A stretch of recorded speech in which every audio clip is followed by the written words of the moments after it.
आज हम पढ़ेंगे इकोनॉमिक्स का, ये 4th चैप्टर चल रहा है। तो वर्ल्ड ट्रेड ऑर्गेनाइजेशन के बारे में पढ़ेंगे। विश्व व्यापार संगठन है, ये यूएनओ का उपक्रम है। We have seen that liberalisation of foreign trade and investment in India was supported by some very powerful international organisations. तो बहुत शक्तिशाली जो अंतर्राष्ट्रीय संस्थाएं हैं, जैसे वर्ल्ड ट्रेड ऑर्गेनाइजेशन है, तो ऐसी संस्था के द्वारा ये जो भारत की उदारीकरण वाली फॉरेन ट्रेड की नीति है वो उसका पूरा समर्थन करती है। These organisation say that all barriers to foreign trade and investment are harmful. तो वो उनका कहना है कि जितने भी हम प्रतिबंध लगाते हैं विश्व व्यापार पर, यानी दूसरे देशों के साथ जो हम कोई भी देश अपनी सेफ्टी के लिए ऐसे रोक लगाता है, वो मतलब कि ट्रेड के लिए, व्यापार के लिए हानिकारक होते हैं। तो there should be no barriers, जहाँ पर कोई भी ऐसे प्रतिबंध नहीं होने चाहिए। Trade between countries should be free, तो दूसरे देशों के साथ जो व्यापार होना चाहिए वो फ्री होना चाहिए। All countries in the world should liberalise their policies. तो विश्व के सभी जो देश हैं उन्हें उदारीकरण की नीति पर चलना चाहिए। World trade organisation is one such organisation whose aim to liberalise international trade. तो एक विश्व व्यापार संस्था एक ऐसी संस्था है जिसका एम है कि वो सारी दुनिया के देशों की जो व्यापार है उसको लिबरलाइज करना चाहते हैं। Started at initiative of the developed countries. तो उन्होंने ये जो विकसित देशों के उपक्रम से उन्होंने ये किया है, यानी वो विकसित देशों की सहायता करते हैं। WTO establishes rule according international trade.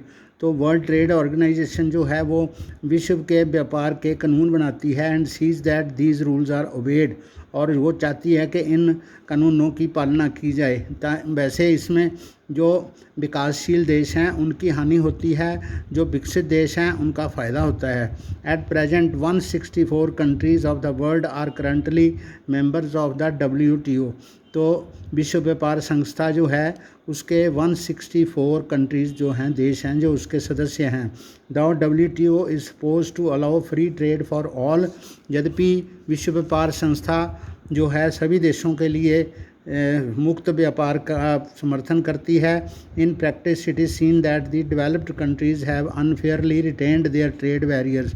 तो इसमें ये बात देखने योग्य है कि जो विकसित देश हैं उन्होंने कुछ अपने जो कानून हैं, मतलब बाधाएं हैं, वो उन्होंने अभी तक लगा रखी हैं, रिटेन किया हुआ है उनको। On the other hand WTO rules have force the developing countries to remove trade barriers. तो वो चाहते हैं कि जो विकासशील देश हैं जिन्होंने अभी विकास करना है तो उनको इस बात का नुकसान होता है, तो वो शक्ति से, बलपूर्वक जो विकसित विकासशील देश हैं उनके जो बैरियर हैं वो हटाने के लिए कह रहे हैं। An example of this is current debate in trade in agriculture products. तो खेतीबाड़ी के उत्पादों के लिए इसके बारे में जो WTO पे बहस होती है उसका हम एक उदाहरण देख लेते हैं।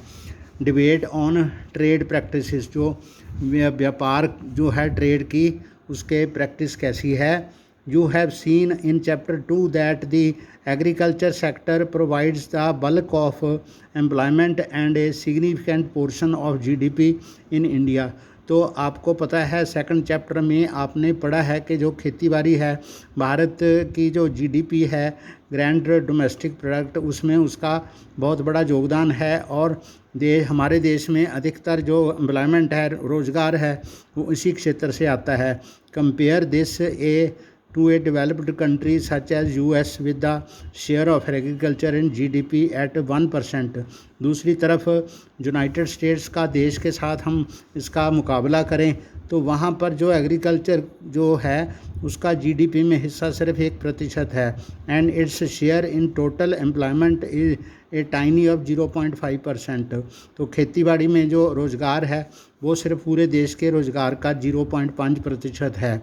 And yet this very small percentage of people who are engaged in agriculture in the US receive massive sums of money from the US government for production and for exports to other countries. तो इन जो 0.5% जो लोग हैं agriculture में काम कर रहे हैं, उनको यूनाइटेड स्टेट्स की जो सरकार है वो ढेरों पैसे देती है ताकि वो लोग प्रोडक्शन कर सकें और दूसरे देशों को सामान एक्सपोर्ट कर सकें। Due to this massive money that they receive, इतना पैसा उनको मिलता है, US farmers can sell the farm products at abnormally low prices. तो इतने पैसे उनको मिलते हैं, इसके एवज में वो लोग अपनी जो खेती की उपज है वो कम दामों में बेच सकते हैं। The surplus farm products are sold in other countries markets at low prices. तो वहाँ का जो ज़्यादा उनकी जो पॉपुलेशन है बहुत कम है, एरिया बहुत ज़्यादा है, तो पॉपुलेशन जो भारत से 10वां हिस्सा भी नहीं है, तो फिर भी वहाँ पर जो फार्म प्रोडक्ट्स होती हैं वो भारत से ज़्यादा होती हैं, तो वो अपना जो सरप्लस एग्रीकल्चर प्रोडक्ट्स है वो दूसरे देशों को सस्ता बेच सकते हैं। Adversely affecting farmers in these countries. तो उन देशों में अगर सस्ता अनाज बाहर से सरकारें मंगाएंगी तो वहाँ के जो किसान हैं जिनको ऐसा सरकार द्वारा कोई पैसा नहीं मिलता, वो किसान जो होंगे बहुत घाटे में रहेंगे।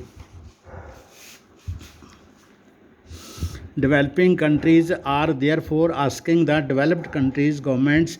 तो जो विकासशील देश हैं वो विकसित देशों की सरकारों को कहते हैं कि we have reduced trade barriers as per WTO rules. तो हमने विश्व व्यापार संगठन के अनुसार अपने जो कानूनों में जो हमारे बंधन थे वो हमने तय कानूनों के अनुसार उनको रोक दिया है। But you have ignored the rules of WTO। और आप विश्व व्यापार संगठन के जो विकसित देश हैं वो उसका उल्लंघन कर रहे हैं। And have continue to pay your farmers vast sums of money. आप अपने किसानों को बहुत सारा पैसा देते जा रहे हैं। You have asked our governments to stop supporting our farmers. और हमारे किसानों की मदद करने से हमें आप रोक रहे हो, हमें कह रहे हो कि आप अपनी जो सरकार है वो आपके किसानों को पैसा ना दे। But you are doing so yourself. Is this free and fair trade. क्या ये मुक्त व्यापार है? तो ये जो खेत है ये typical cotton farm in USA। तो बड़े बड़े फार्म, वहाँ पर मीलों लंबे फार्म्स होते हैं, consist of thousands of acres owned by a huge corporation that will sell cotton ahead abroad at lowered prices. तो ये जो बहुत बड़ा किसान होगा तो इसकी बहुत सारा उसका उत्पादन होगा और ये जो किसान होगा बाहर के देशों में बहुत सस्ते कीमत पर ये कपास को बेचेगा।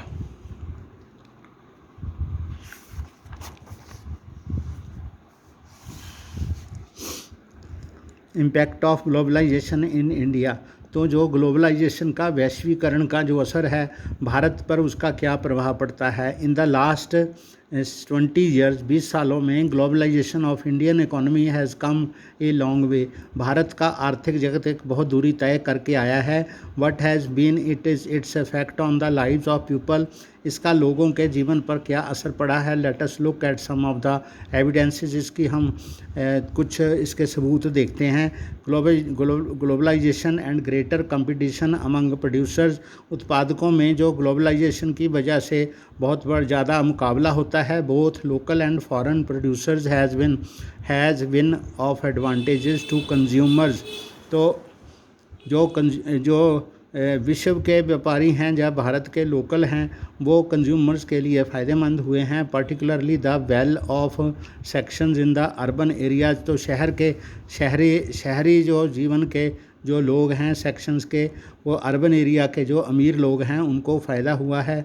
There is greater choice before these consumers who now enjoy improved quality and lower prices for several products. बहुत सारे उत्पादों के बारे में उनके पास काफ़ी चॉइस है मतलब चुनाव कर सकते हैं, अलग अलग प्रोडक्ट्स उनके पास हैं और वो वहाँ पर सस्ती चीज़ को ख़रीद सकते हैं। As a result these people today enjoy much higher standards of living. तो उनका जो जीवन का स्तर है वो भी काफ़ी ऊंचा हो गया है देन वाज पॉसिबल अर्लियर, जो पहले संभव नहीं था। Among producers and workers the impact of globalization has not been uniform। तो जो उत्पादक हैं या जो कामगार हैं उनके ऊपर ग्लोबलाइजेशन का असर एक जैसा नहीं हुआ है। Firstly MNCs have increase their investments in India. तो मल्टीनेशनल कंपनी, बहुराष्ट्रीय कंपनियां जो हैं उन्होंने भारत में अपनी जो खर्च अपना जो यहाँ पर वो इन्वेस्टमेंट करते हैं वो उन्होंने यहाँ पर बढ़ा दी है। Over the past 20 years which means investing in India has been beneficial for them. तो उनके लिए ये बहुत ज़्यादा लाभकारी है। MNCs have been interested in industries such as cell phones, automobiles, electronics, soft drinks, fast food और services such as banking in urban areas. तो वो जो मल्टीनेशनल कंपनी है हमारे देश के किस किस क्षेत्र में कारखाने लगाने में वो ज़्यादा उत्सुक हैं, सेल फोन्स के कारखाने और ऑटोमोबाइल्स के और इलेक्ट्रॉनिक्स के, सॉफ्ट ड्रिंक्स के, फास्ट फूड के और ऐसी सर्विसेज जो बैंकिंग की जहाँ जो शहरी क्षेत्र में हैं। These products have a large number of well of wires. तो भारत में उनके काफ़ी पैसे वाले लोग हैं जो इन चीज़ों को बहुत ज़्यादा खरीदेंगे, उनकी मार्केट बहुत बड़ी बन जाएगी। In these industries and services new jobs have been created. इन कारखानों में और इन सेवा के क्षेत्रों में बहुत सारे नए रोज़गार बनेंगे। Also local companies supplying raw materials etcetera to these industries है प्रॉस्पर्ड। तो जो लोकल कंपनियां हैं जो इन बड़ी फैक्ट्रियों वालों को जो कच्चा माल उपलब्ध कराते हैं उनको भी कुछ फ़ायदा होगा। तो finally the global lifestyle you have always dreamed about. तो ये एक परिवार है जिसमें वो लोग आराम से उन चीज़ों का आनंद ले रहे हैं। तो